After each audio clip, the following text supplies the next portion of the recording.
Hey guys, welcome back. It's that time of the week here on Reversal where I round up some of the biggest and most exciting tournaments that have happened around the four corners of the FGC globe. But before we get into that, don't forget, this week we have got a big giveaway. We've got a bunch of really cool merch from First Attack to give away. This, hats, chargers, battery packs, speakers, like all kinds of cool stuff. If you want to find out how to win that haul, then get onto the Twitter. It's at reversal_GG. You should be following us and you can find out exactly how to win a bunch of really cool swag from one of my favorite events in the world, First Attack. Right, it's nearly the end of 2022. There's been loads of events to cram in this week as we race towards the end of the calendar. Let's get into our first event.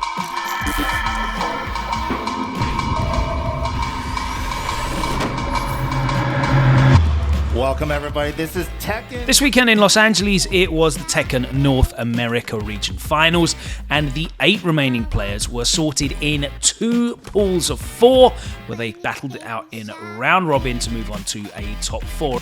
In Pool A, it was Joey Fury and Speed Kicks that made it out at the expense of Cuddlecore and Avery. Joey Fury secured the win over Speed Kicks to make sure he got the winner's side seeding.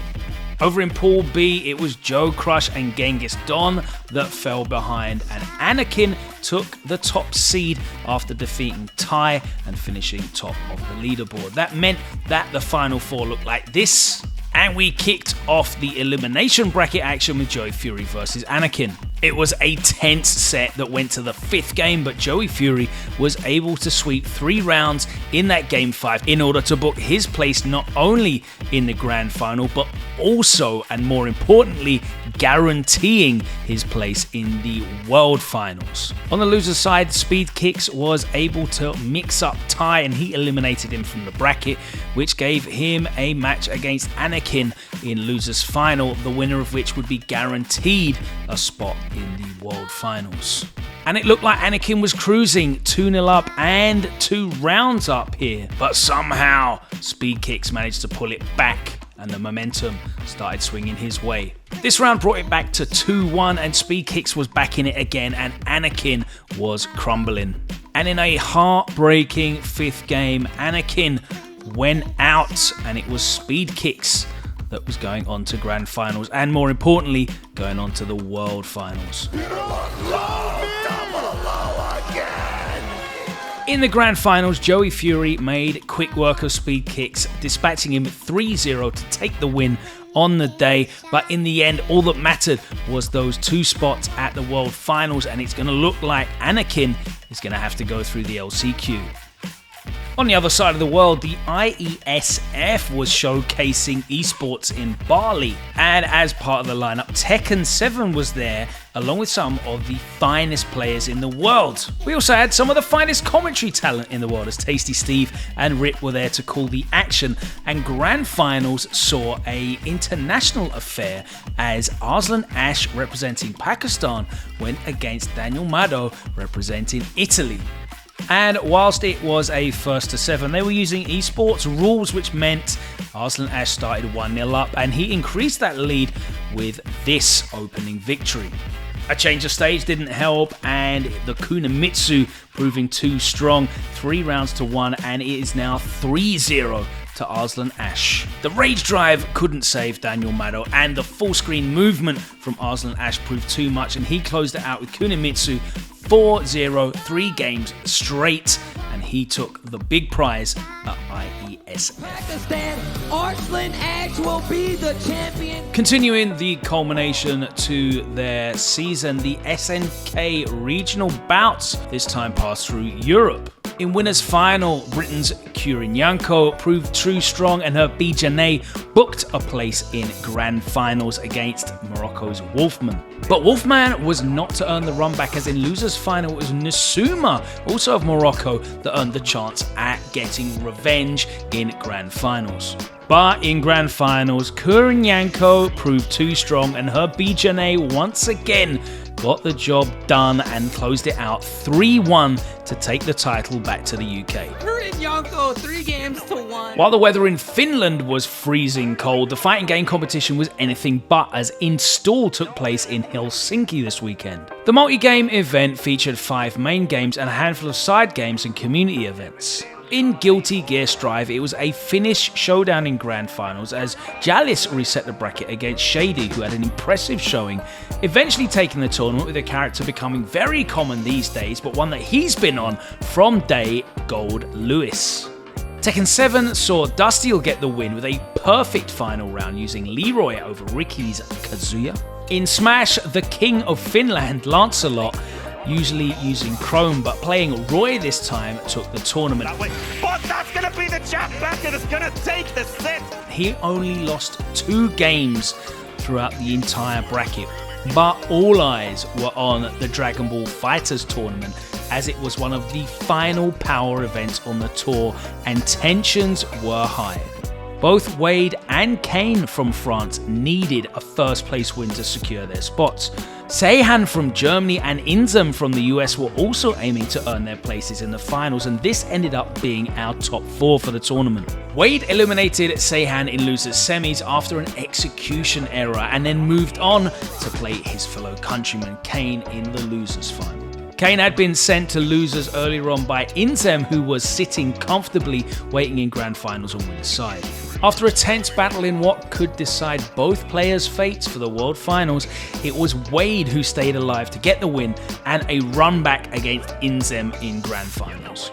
Wade started strong, but once Inzem regained composure, it looked all but over, as the disrespectful mind games were flowing. And the second place curse continues for Wade as it all crumbled away, and Inzem ran away with the win, being the second US player in a row to win a major in Europe. Congratulations to Inzem! And more importantly, with this win, he has pushed Nitro out of the running for the finals, joining legendary Pred as the other NA East Coast qualifier. Nitro's hopes to play in those finals are now down to winning the LCQ at the Battle Hour in March.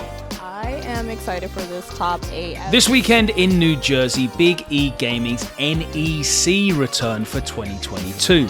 There were a whole host of games on offer, from major titles to independent side tournaments, with over 400 attendees across all games. In Tekken 7, we saw Yoj win a Grand Finals reset with a clean sweep, 3-0, getting the job done with Julia.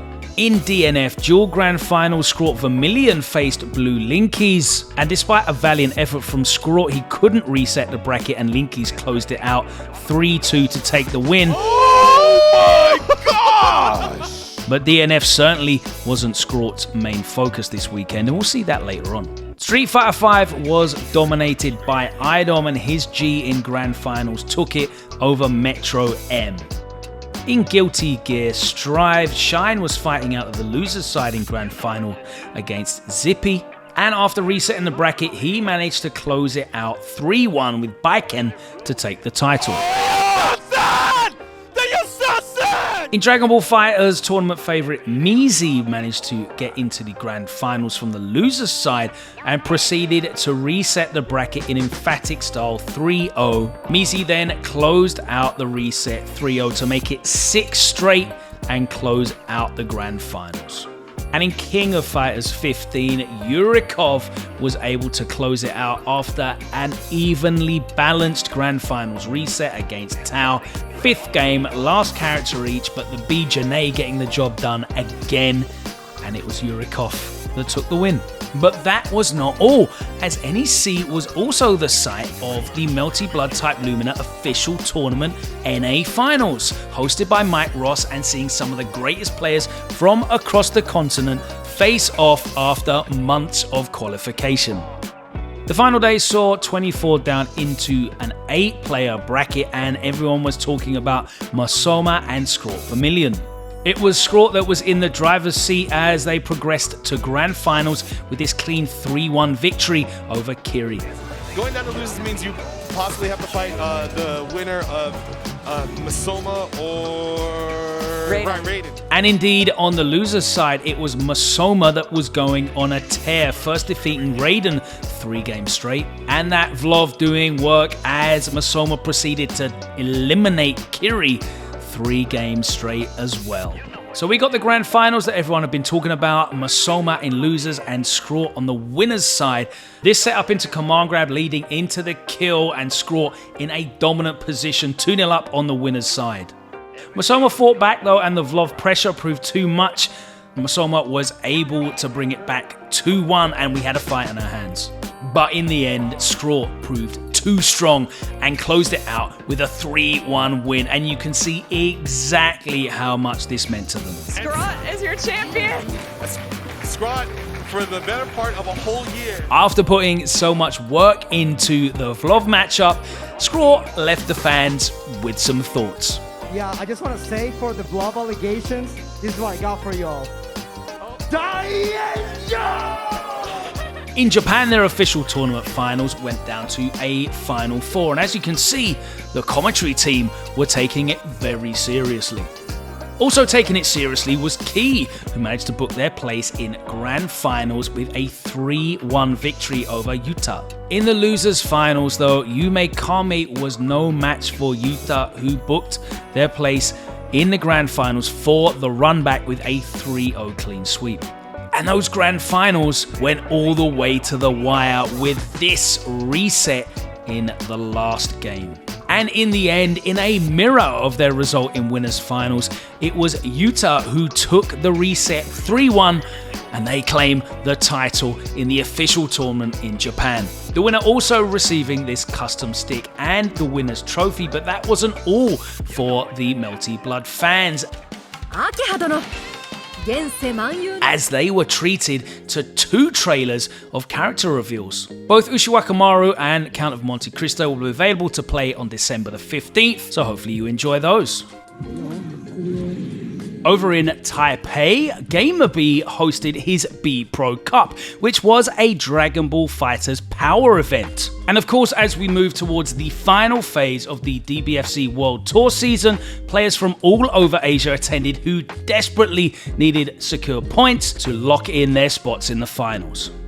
Ikoan cruised into grand finals as he defeated both fellow Japanese player Tako and Taiwan's Kuku VR comfortably. It seemed like Tako received a loser's bracket power-up as he went on a tear, defeating Aqua, Zangsus, and then Kuku VR to earn his run back with Ikoan in grand finals. And the young player was looking unstoppable as his adult Gohan and Double Blue Fusion Squad reset the bracket and went to a final set. Tako heavily had the momentum on his side at 2-1. Despite Ikoan looking like he was about to win this match, Tako's Gohan put on a superhero display and he reverse OCV'd to win the tournament.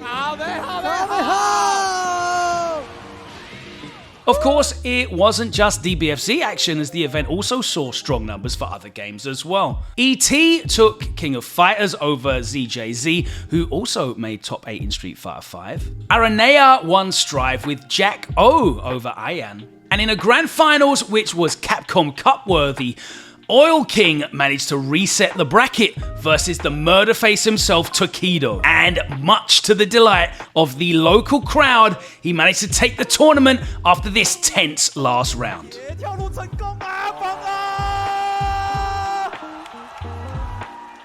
More names were added to the Capcom Cup roster this week as the World Warrior Finals continued, and there's too many to give them any kind of reasonable coverage, so let's go straight through them. First up, in Canada West Wednesday Night Fights, it was Ceroblast who got the job done back with the Ken Masters. On the opposite side of Canada, on the East Coast, it was Digital Havoc, and Joe Umirogan adds another Luke to the roster of Capcom Cup with this victory beating out Brutus. In Central America East, it was an incredibly emotional affair as Mono was finally able to qualify for Capcom Cup after beating out Kaba at the Blink Battleground Finals. In South Africa at Get Washed, it was quite the upset as number 7 seed Naruto RSA managed to close out the win. There's the trade, and Naruto is going to be going to Capcom Cup. In South America, AEW Falcon was able to put a stop on this spirited comeback attempt and add another Luke to the names that we can enjoy at Capcom Cup. But on the flip side, we can look forward to a second Fung as Vega Patch managed to win the Iberian Series, taking the qualification spot for Spain and Portugal. Staying in Europe and in Europe West in Salt Mine League, Geeko was able to become the lone Kami qualifier at Capcom Cup this season. In Mexico, at the Mexican MASH Series, Uriel Valorio was able to beat out some of the marquee names that were competing for that final spot and book their place at the Capcom Cup. And finally, in Oceania, the Unga Down Under Series saw ROF join his teammate Travis Styles by beating out Somniacs in the grand finals. And that is 9 more names added to the Capcom Cup. I hit him with 1 second. It takes him with 1 second left on the clock. Smash Masterclass 2 happened this week in Modena in Italy with over 200 entrants for the Ultimate Tournament. M4E, one of the best players in Italy, won with Sephiroth, and they managed to do it dropping only 3 games in the whole tournament. They managed to get past Forza 3-1 in winners quarterfinals, and we'll get back to Forza in a little bit. And their winners finals went down to a 5th game against YG. After barely surviving a hit, they managed to find a shield break and take the win and close out that 5th game. After losing in winners quarterfinals, Forza had an amazing losers run and they climbed all the way back to grand finals. But it wasn't to be, as M4E swept 3 games in a row and closed it out for the win. Over to Japan now, and we had 2 major Smash Ultimate events this week. Let's start off with Wave that was held in Tokyo. That one had over 200 entrants, and it was Zachary that took the win, the young prodigy that put the Ultimate scene in a absolute shambles at the beginning of the game. He stopped playing for a while to focus on Pokemon Unite, but he came back a few months ago and he is still showing tremendous performances. And as always, he played a bunch of different characters throughout the tournament. He had a pretty comfortable run all the way through the tournament bracket without having to go to a game 5, even in grand finals against Munikin, the Shoto player. And in Sapporo, Tamasuma Kyokkan also saw 200 plus entrants in the first edition of this Smash Ultimate tournament. It was Hikaru who won with a dominant performance. And that is all we've got time and space to cram in this week of the Roundup. As I said, only a couple of weeks remaining of 2022. There's a bright future ahead as we look towards World Finals for so many big titles. And of course, 2023 full of big releases. We're going to obviously drop a big year Roundup here on the channel for you as well. And we will be back later this week with SFL Roundup, where we look at the 3 regions competing in Street Fighter League, and more content besides, including Versus and Renegade on the platform. Please subscribe. Make sure you drop a comment on the YouTube. Help us with the algorithm. Make your offerings to the algorithm gods so we can continue making great content for you guys. Thanks so much for joining us. We'll see you same time next time here on the Roundup.